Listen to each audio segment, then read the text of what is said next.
प्रिय शिष्यों, साहित्य विमर्श चैनल में आप सभी का स्वागत है। आज के इस वीडियो में मैं हिंदी व्याकरण से संबंधित जो संधि प्रकरण है और कक्षा 11 और 12 के पाठ्यक्रम में रखा गया है, मैं उसकी चर्चा करूंगा। वीडियो के अंत तक आप लोग मेरे साथ जुड़े रहें। ये संधि एक विवेचन आपके पाठ्यक्रम में स्वर संधि रखा गया है, उसी के विषय में बताऊंगा। लेकिन उसके पहले संधि का क्या तात्पर्य है, क्या अर्थ है, इसके विषय में बताऊंगा। संधि का शाब्दिक अर्थ है मेल या जोड़। किस चीज़ का मेल होता है, किस चीज़ का जोड़ होता है। इसमें संधि में वर्णों का मेल होता है। जब दो शब्दों के निकट आने पर पहले शब्द का अंतिम वर्ण और दूसरे शब्द का प्रथम वर्ण मिलकर एक हो जाते हैं, तब उन दोनों वर्णों के मेल या जोड़ से जो विकार उत्पन्न होता है, जो परिवर्तन उत्पन्न होता है, वह संधि कहलाती है। कहने का तात्पर्य यह है कि प्रथम जब दो शब्द आपस में मिलते हैं तो वहाँ शब्द नहीं बल्कि वर्ण मिलते हैं। पहले शब्द का अंतिम वर्ण और दूसरे शब्द का प्रथम वर्ण, ये दोनों मिल करके एक नवीन वर्ण का निर्माण होता है, जिसे हम संधि कहते हैं। संधि उदाहरण के लिए मत धन अनुसार, मतानुसार। अब यहाँ पर मत माँ धन आ धन ता धन आ, जो ये वर्णमाला में आप लोग पढ़े होंगे का खा गा घा, तो का में आ जुड़ा हुआ होता है, खा में आ जुड़ा हुआ होता है।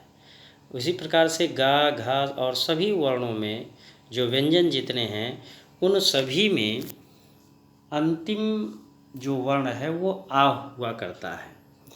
तो यहाँ पर मत में माँ धन आ और फिर ता धन आ, शब्द का अंतिम वर्ण आ और अनुसार शब्द का जो प्रथम वर्ण है वह आ है। इसलिए आ धन आ का मेल करने पर आ वर्ण बनता है। इसी कारण से मत धन अनुसार की संधि मतानुसार हुई है। मत धन अनुसार मतानुसार, इसमें आ प्रथम शब्द का अंतिम वर्ण आ और दूसरे शब्द का प्रथम वर्ण आ, ये दोनों मिल करके बड़ा आ बन जाते हैं या दीर्घ आ बन जाते हैं। जो ये आ है ये ह्रस्व आ है, जो बड़ा आ है ये दीर्घ आ है। ह्रस्व और दीर्घ दो ध्वनियाँ हैं। ह्रस्व उसे कहते हैं जब हम बहुत कम समय के लिए किसी वर्ण पर समय देते हैं तो वो ह्रस्व होता है, और जब हम अधिक समय देते हैं तो वह दीर्घ स्वर हुआ करता है। तो ये और इसी ह्रस्व स्वर को छोटा और दीर्घ स्वर को बड़ा हम कहते हैं। तो आ छोटा आ हुआ और आ ये बड़ा आ हुआ या दीर्घ आ। इसी प्रकार से देव धन आलय, देवालय, तो प्रथम शब्द का अंतिम वर्ण आ और दूसरे शब्द का प्रथम वर्ण बड़ा आ, ये दोनों मिल करके बड़ा आ में परिवर्तित हो जाते हैं, तो बन जाता है देवालय। इसी प्रकार से विद्या धन आलय, ये बन जाता है विद्यालय।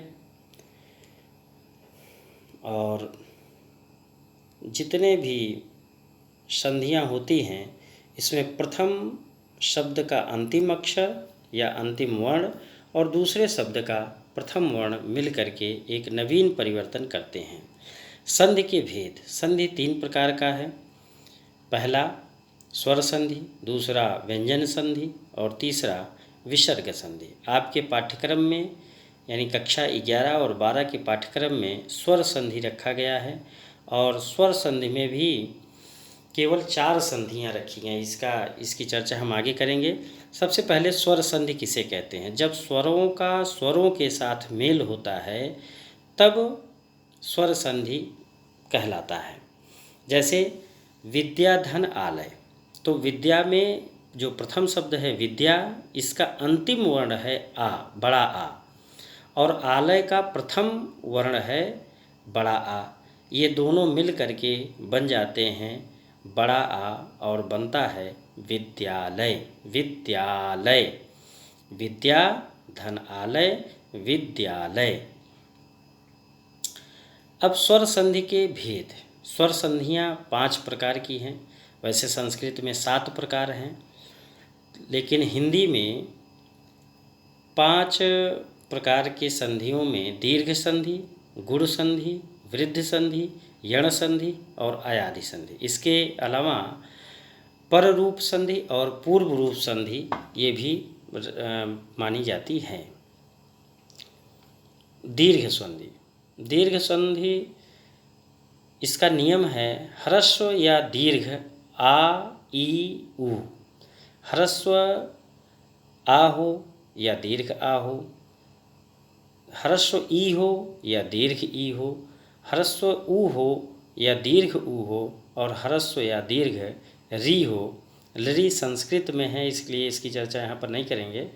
आ ई उ री के पश्चात क्रमशः ह्रस्व या दीर्घ आ ई उ री स्वर आए तो दोनों को मिलाने पर क्रमशः दीर्घ आ ई उ री या री हो जाते हैं। अब इसको समझने के लिए एक ये हम चित्र आप लोग देख रहे होंगे। अब इसमें यह है कि जो बाईं तरफ लिखा गया है ये प्रथम वर्ण का प्रथम शब्द का अंतिम वर्ण है, और दूसरी तरफ जो दाईं तरफ लिखा गया है वो दूसरे शब्द का प्रथम वर्ण है। पहले शब्द का प्रथम वर्ण, पहले शब्द का अंतिम वर्ण और दूसरे शब्द का प्रथम वर्ण अगर समान हैं, यानी आ है तो वहाँ पर भी अगर आ रहा है तो वहाँ पर दीर्घ संधि होती है। दोनों आ मिल करके बड़ा आ बन जाते हैं, या बड़ा आ बड़ा मिल करके बड़ा बन जाता है। इसी प्रकार से ई छोटी और छोटी ई मिल करके बड़ी, या छोटी बड़ी मिल करके बड़ी, या बड़ी छोटी मिल करके बड़ी, हमेशा बड़े आ, ई, बड़े ऊ या बड़ी री में परिवर्तित होता है। जब समान स्वर आपस में मिलते हैं, समान वर्ण आपस में मिलते हैं जिसमें आ, ई, ऊ और री आते हैं, यह जब आपस में मिलते हैं तो हमेशा बड़े में दीर्घ आ, ई, री और ऊ में परिवर्तित हो जाते हैं। इसे दीर्घ संधि कहते हैं। अब इसके बहुत से सारे उदाहरण हैं। जैसे अगर प्रथम शब्द का अंतिम वर्ण आ है और दूसरे शब्द का प्रथम वर्ण आ है तो यह आ धन आ मिलकर के आ हो जाता है, बड़ा आ बन जाता है। उसके इतने ढेर सारे उदाहरण हैं, आप लोग अपनी कॉपी में इसको नोट कर सकते हैं जो अच्छा लगे। जैसे पहला उदाहरण हम लेंगे कि दैत्य धन अरि। तो दैत्य अब प्रथम शब्द है, इसका अंतिम वर्ण है आ, और अरि का प्रथम वर्ण है आ।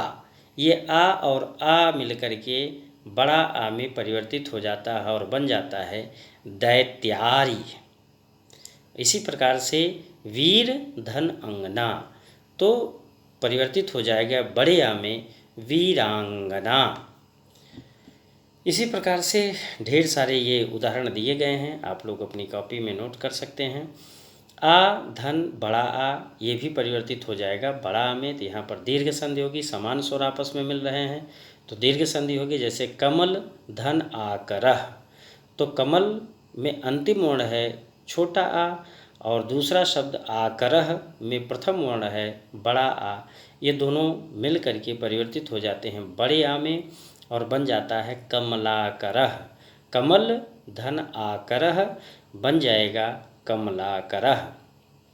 उसी प्रकार से औषध धन आलयः, तो अंतिम वर्ण प्रथम शब्द का आ और दूसरे शब्द का प्रथम वर्ण बड़ा आ, ये दोनों मिल जाते हैं और परिवर्तित हो जाता है बड़े आ में, तो बन जाएगा औषधालय।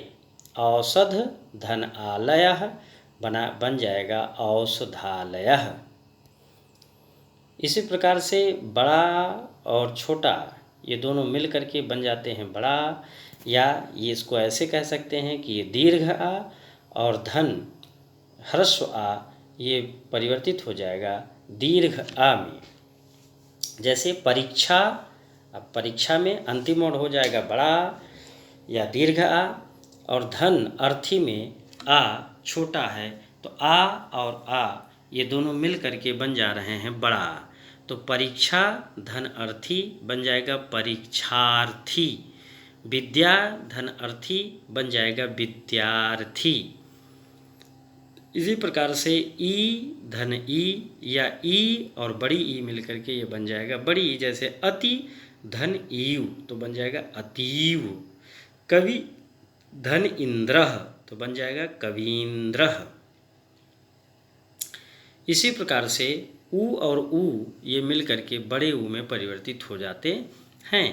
जैसे भानु धन उदयः तो भानुदयः, बड़े ऊ में भानु।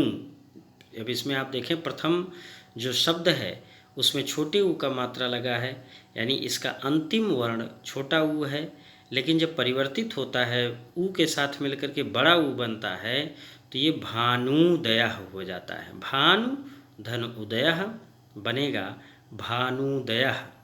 विधु धन उदयः विधुदयः। गुरु धन उपदेशः गुरुपदेशः। लघु धन उत्तरः लघूत्तरः। अब आते हैं गुण संधि पर। गुण संधि यदि जो पहला शब्द है उसका आ अथवा आ के पश्चात यानी दूसरे शब्द में ई उ री री दीर्घ या ह्रस्व कुछ भी हो सकता है आए तो उनके स्थान पर क्रमशः ए ओ अल अल हो जाता है। इसका मतलब ये हुआ कि प्रथम शब्द का अंतिम वर्ण या तो आ हो और दूसरे शब्द का प्रथम वर्ण ई उ री री अगर आए तो अगर आ के साथ ई आ रहा है तो ए में परिवर्तित हो जाएगा, आ के साथ ऊ में आ रहा है तो वो ओ बन जाता है, और आ के साथ री आता है तो अर बन जाता है, और यदि आ के साथ री आता है तो अल हो जाता है। तो अल ये जो री है ये संस्कृत का ध्वनि है। आप केंद्रित होंगे ई उ री पर। आ के साथ ई आएगा तो ए में बदलेगा, आ के साथ ऊ आएगा तो ओ में बदलेगा, और आ के साथ री आएगा तो अर में परिवर्तित हो जाता है। इसको समझने के लिए इस फिगर को आप लोग देखें कि प्रथम शब्द का अंतिम वर्ण आ और आ यदि हो और दूसरे शब्द का प्रथम वर्ण ई या ई ऊ या बड़ा ऊ, और अगर री है तो अगर ई आता है दूसरे शब्द का प्रथम वर्ण अगर ई है और प्रथम शब्द का अंतिम वर्ण तो आ रहेगा ही। अगर आ है और दूसरे शब्द का प्रथम वर्ण ई है तो वो ए में, ऊ है तो ओ में, और री है तो अर में परिवर्तित हो जाता है।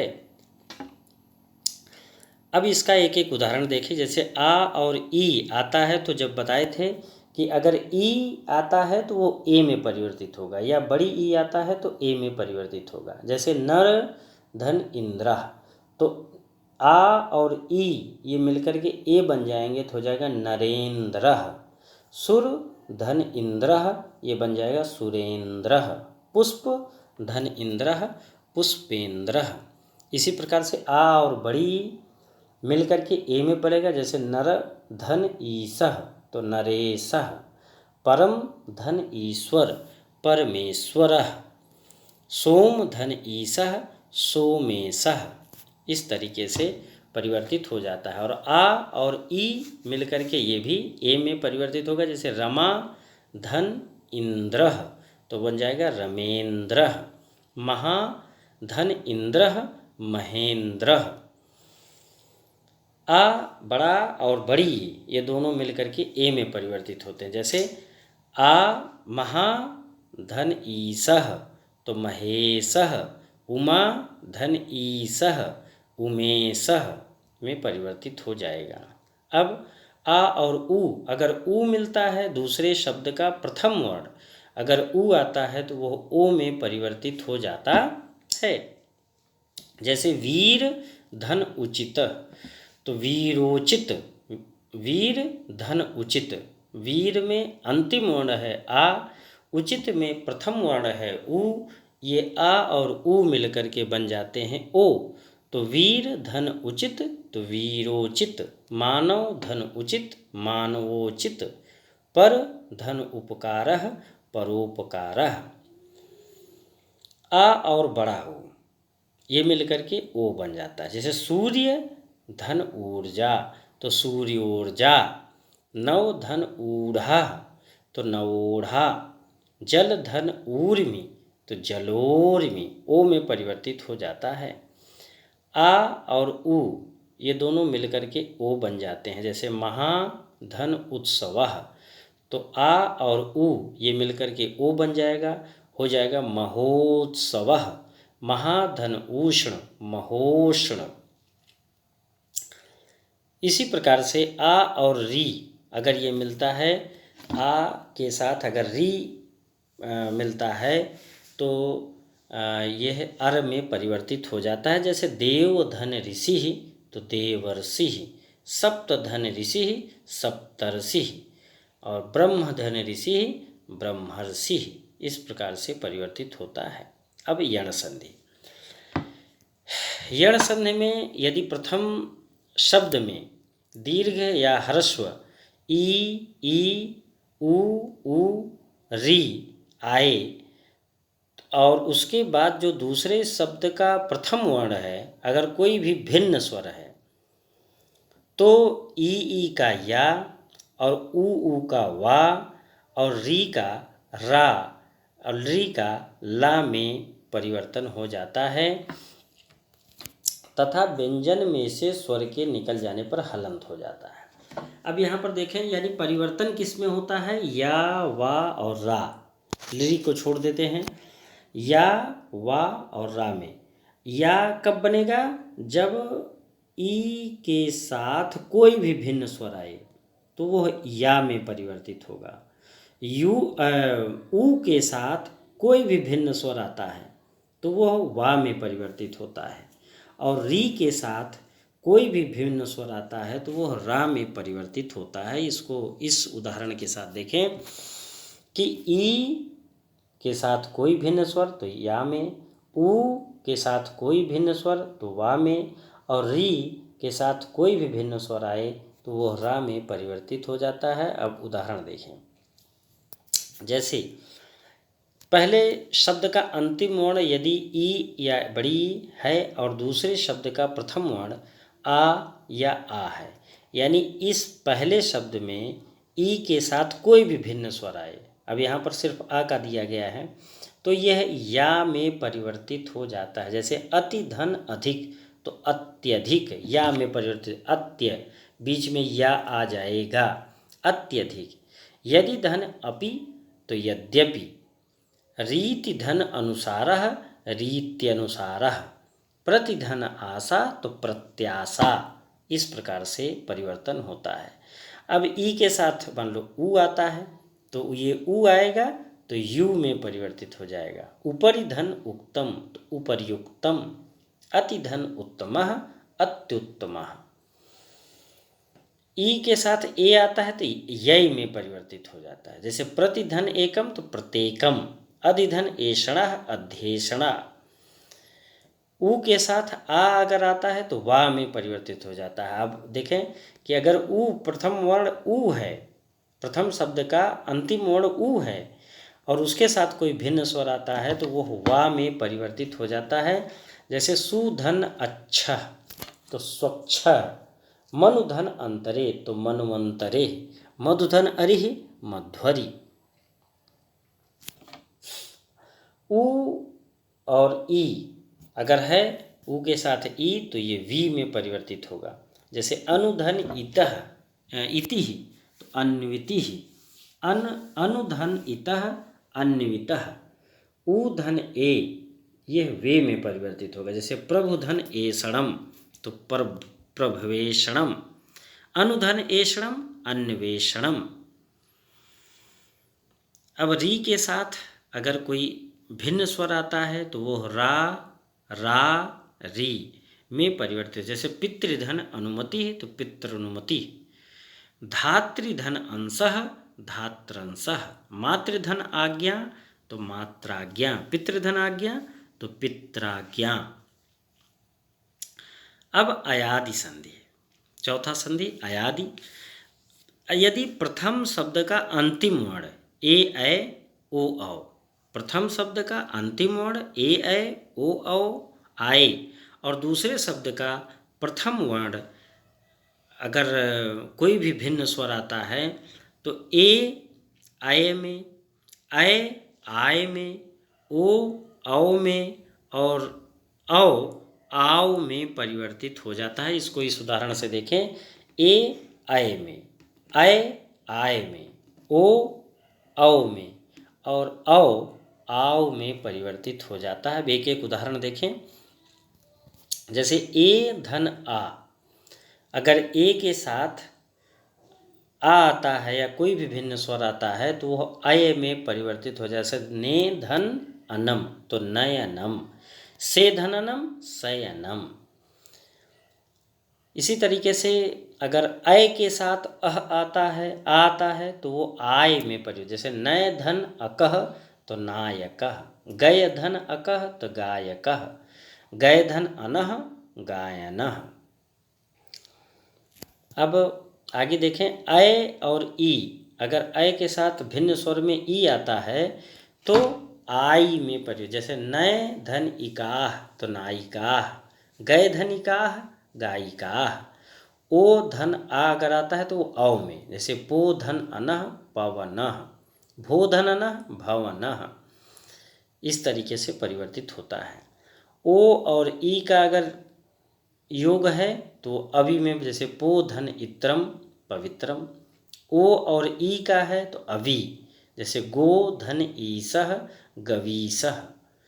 औ और कोई भिन्न स्वर आ है तो आओ में परिवर्तित होगा। जैसे पौ धन अनम पावनम, पौ धन अकह पावकः, धौ धन अकह धावकः। औ और ई अगर मिलते हैं तो ये आबि में परिवर्तित हो जाता है। जैसे नौ धन इकह नाविकः, कलौ धन ईव कलाविव। इस प्रकार से ये आपके पाठ्यक्रम का जो संधि प्रकरण था ये समाप्त होता है और आगे संधि के बाद समास के लिए मैं दूसरे वीडियो में आपसे मिलूँगा। धन्यवाद।